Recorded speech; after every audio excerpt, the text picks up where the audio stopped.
Jodoh di tangan Tuhan, smart listeners. Itu sebuah ungkapan yang sering kita dengar. Tapi jodoh juga yang sering kita cari-cari dalam segala hal. Baik itu dalam pasangan, cari rumah juga jodoh-jodohan katanya. Atau cari hal lain yang kesempatan, jodoh juga diungkapkannya. Tapi apakah jodoh itu sebuah kata yang maknanya hanya sampai situ? Atau sebenarnya ada hubungannya nih dengan kebahagiaan? Selamat pagi Smart Listener, saya Tasya Rustama menemani Anda dalam program Smart Happiness. Di kesempatan kali ini kita akan ngobrol pintar, kita akan berbincang tentu saja bersama dengan motivator nasional Leadership and Happiness Pak Arfan Pradiansyah. Halo Pak Arfan, selamat pagi. Ya, selamat pagi Tasya, apa kabar hari ini? Alhamdulillah baik luar biasa. Pak Arfan, gimana kabarnya? Ya, luar biasa bahagia, lagi sibuk banget. Iya, Lagi iya. hectic ya? Ya, ya, dan ya berarti kan itu tanda bahwa apa yang kita lakukan itu kan diapresiasi orang ya. Jadi Hmm. banyak yang mencari, banyak yang membutuhkan, ya berarti kita juga lebih bermanfaat bagi orang lain gitu. Yes, dan semuanya kesempatannya itu juga salah satu jodoh begitu Pak Arfan, karena kan nggak bakal ketemu ya kalau nggak berjodoh katanya kan gitu. Kita ngomongin soal Betul jodoh sekali. yang tidak seperti kau sangka katanya gitu. Tapi Pak Arfan tadi kan ada lagu pembuka, mungkin boleh dong dijelaskan kepada kami apa korelasinya, kemudian maknanya, silakan. Ya, terima kasih banyak Tasya. Jadi Smart Listener, topik kita pada pagi hari ini sangat menarik ya. Judulnya adalah jodoh tak seperti yang kau sangka gitu. Karena nanti ada banyak sekali ya mindset-mindset yang keliru mengenai yang namanya jodoh. Nah, lagu ini dibuka dengan alunan lagu yang sangat menarik dari Ed Sheeran, judulnya adalah Perfect. Dan lagu ini sudah ditonton lebih dari 2,5 miliar orang di YouTube ya. Jadi ini banyak sekali yang udah familiar banget dengan lagu ini. Nah, apa yang diungkapkan oleh lagu ini oleh Ed Sheeran, dia menggambarkan kekagumannya terhadap istrinya yang namanya Cherry gitu ya, Cherry Seaburn ya. Dia bagi Ed Sheeran ini istrinya ini Cherry ini adalah sosok yang sangat sempurna. Makanya judul lagunya tadi Perfect Hmm. ya. Meskipun tentu saja yang namanya manusia itu kan pasti punya kekurangan gitu ya.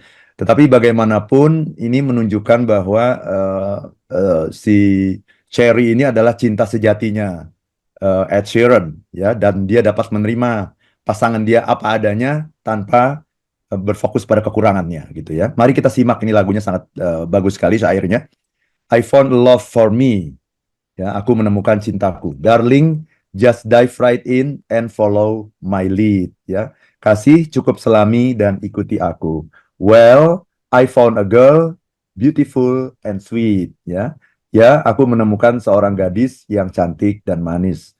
Oh, I never knew you were the someone waiting for me. Nah, ini kan seringkali pandangan orang terhadap jodoh itu ya, bahwa ada seseorang yang sudah menunggu kita gitu di dunia ini. Jadi dia bilang, oh, aku tak pernah tahu bahwa kau menanti-nantikan aku. Cause we were just kids when we fell in love. Karena kita masih kecil. Oh, mungkin ini teman sekolah nih kayak gitu ya. Mungkin teman SD, teman SMP. Dia bilang, karena kita masih kecil saat kita jatuh cinta. Not knowing what it was. Tak mengerti apa-apa. I will not give up. I will not give you up this time. Aku tidak akan menyerah kali ini. But darling, just kiss me slow. Your heart is all I own. Tapi kasih cukup kecup aku perlahan, hatimu sepenuhnya milikku. And in your eyes you are holding mine. Dan dari matamu kaulah milikku. Ya, nah ini berikutnya ini syair-syair yang sangat puitis sekali ya. Dia bilang begini. Baby, I'm dancing in the dark with you between my arms. Ya, kasih aku menari dalam gelap bersamamu di pelukanku. Barefoot on the grass, listening to our favorite song. Ya, bertelanjang kaki di atas rumput mendengarkan lagu kesukaan kita. When you said you look a mess, I whisper underneath my breath. Saat kau bilang kau terlihat berantakan gitu ya, aku berbisik dengan pelan. But you heard it, darling, you look perfect tonight. Ya, tapi kamu mendengarnya, kasih kamu terlihat sempurna malam ini. Ya, ini luar biasa sekali. Ya, masih panjang masih sayurnya, tapi saya kira itu poinnya adalah Ed Sheeran ini menemukan jodohnya gitu ya dengan orang yang namanya istrinya yang bernama Cheryl Seaburn ini. Ya, Hmm. sangat bagus. Baik, ini juga mengungkapkan bagaimana, kekagumannya Ed Sheeran begitu ya Pak Arfan ya, dari tadi Pak Arfan jelaskan, liriknya begitu kepada, perempuan yang dia, anggap sebagai jodoh begitu Pak Arfan. Ya. Karena kita kan ngomongin soal jodoh yang tidak seperti kau sangka. Namun boleh nggak kami dipaparkan juga Pak Arfan, sebenarnya apa sih latar belakang untuk kita membicarakan hal ini gitu? Kalau misalnya kita ngomongin konteksnya happiness. Namun izin untuk dijawab di sesi selanjutnya, karena kita jeda dulu sejenak smart listeners, kami akan kembali untuk satu commercial break yang akan lewat. Dan nanti Anda harus tetap bersama dengan kami dalam program Smart Happiness. Kami mengundang Anda di 0812 11 12 959. Kami akan kembali. Sobat Listeners, Anda masih bersama dengan kami dalam program Smart Happiness. Di pagi hari ini kami membicarakan sebuah topik yang sangat menarik begitu ya. Apalagi kalau misalnya ngomongin anak muda. Ini ngomonginnya nggak jauh-jauh dengan jodoh, dengan pasangan begitu, karena sedang masa-masa mencari jati diri dan juga mencari pasangan hidup. Namun tidak terbatas pada konteks anak muda saja, ternyata jodoh ini ya universal dan bisa berlaku di mana saja. Namun kita selami ya, smart listener, sebenarnya apa sih hubungannya dengan happiness dan kenapa jodoh itu diobrolkan dan menjadi topik kami di kesempatan kali ini. Masih bersama dengan motivator nasional leadership and happiness Pak Arfan Pradiansyah. Pak Arfan, boleh dong kami dijelaskan apa sih background-nya gitu ya, alasan mengangkat topik ini. Silakan. Ya, terima kasih banyak Tasya. Banyak orang yang berpikir bahwa kalau kita ngomongin soal jodoh, itu kita hanya ngomongin soal cinta, soal asmara, kan begitu ya. Sehingga banyak orang yang merasa, ya saya kan udah dapat pasangan, udah menikah, bahkan udah punya anak gitu ya. Ini bukan menjadi sesuatu yang relevan lagi bagi saya gitu ya. Sehingga tadi seperti yang Tasya bilang, topik ini mungkin hanya relevan bagi Gen Z ya. Oke ya. Teman-teman yang sedang yang baru mulai bekerja, kemudian sudah mulai berpikir untuk berumah tangga dan sebagainya. Yang ingin saya katakan adalah jodoh tak seperti yang kau sangka gitu. Jodoh itu ya bukan hanya dalam hal asmara, bukan hanya dalam urusan cinta. Nah ini eh, mitos atau pandangan yang salah mengenai jodoh itu kalau kita bilang jodoh itu pasti urusannya cinta. Bukan. Cinta hanya salah satu, ya, salah satu dari yang namanya jodoh. Jodoh itu berurusan dengan banyak aspek dalam kehidupan kita, banyak dimensi dalam kehidupan kita. Misalnya, kalau kita bicara pekerjaan, ya, pekerjaan itu jodoh kita juga, loh. Ya, karena pekerjaan itu hanya datang kepada orang yang memang berhak mendapatkannya. Teman juga, ya, teman kita juga akan mendapatkan teman sesuai dengan siapa diri kita. Jadi kalau kita orang baik, ya, orang yang penyayang gitu, kita akan mendapatkan teman yang baik dan penyayang. Tapi kalau kita ini orangnya judes, orangnya jutek, ya, suka nggak kooperatif dengan orang gitu ya. Nah, itu juga kita akan mendapatkan teman-teman yang juga judes, jutek dan tidak kooperatif. Jadi eh, jodoh itu selalu mengikuti siapa kita gitu.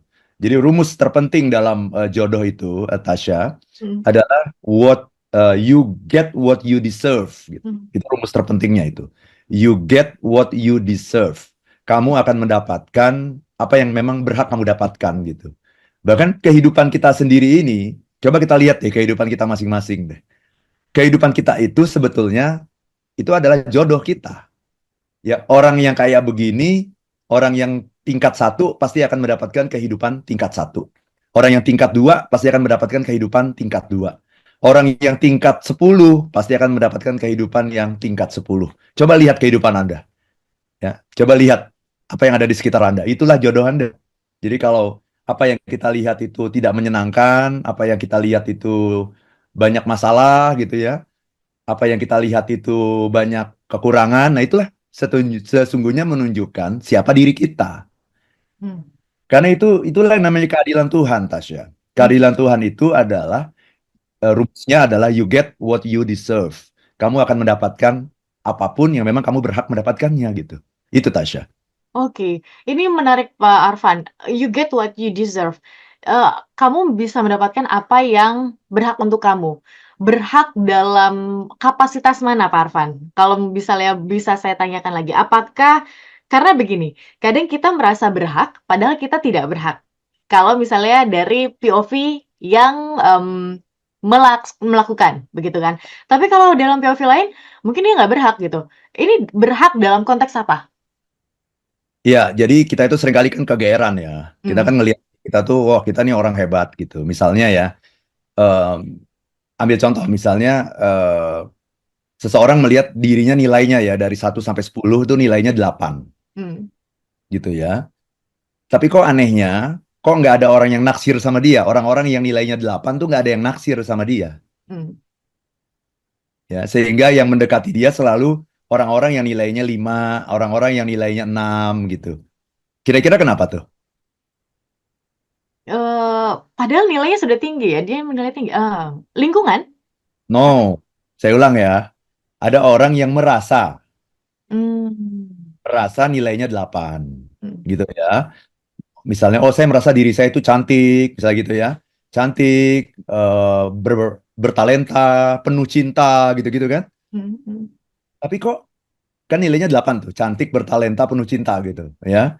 Nilainya kan 8. Tapi kok saya mendapatkan eh, jodoh yang nilainya cuma 5 atau 6 gitu, misalnya begitu. Hmm. Hmm. Ya, atau saya ini merasa diri saya ini ganteng gitu ya. Ganteng, keren, punya karir yang sangat apa?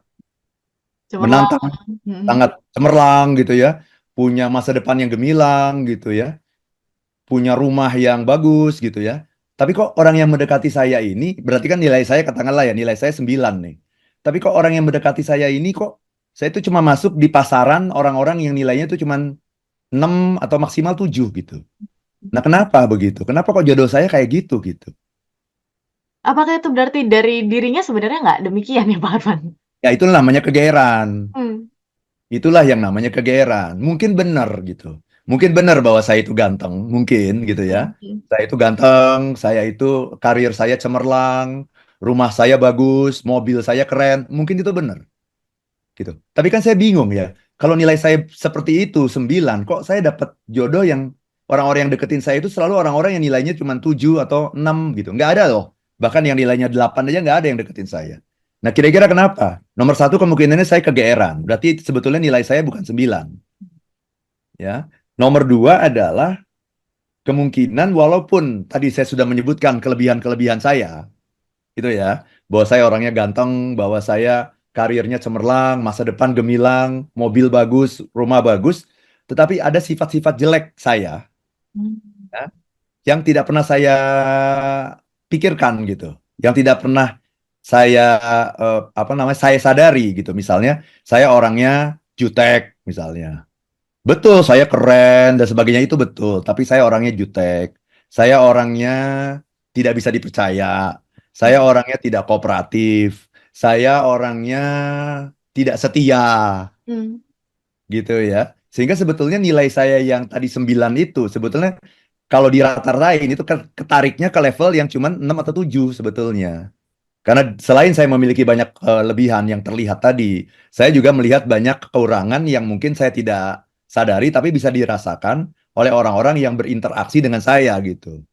Gitu maksudnya Tasya. Jadi nilai kita secara keseluruhan itu kadang-kadang kita menganggap nilai saya 9 nih atau 8 nih gitu. Hmm. Hmm. Saya lupa bahwa nilai saya yang sesungguhnya bukan itu.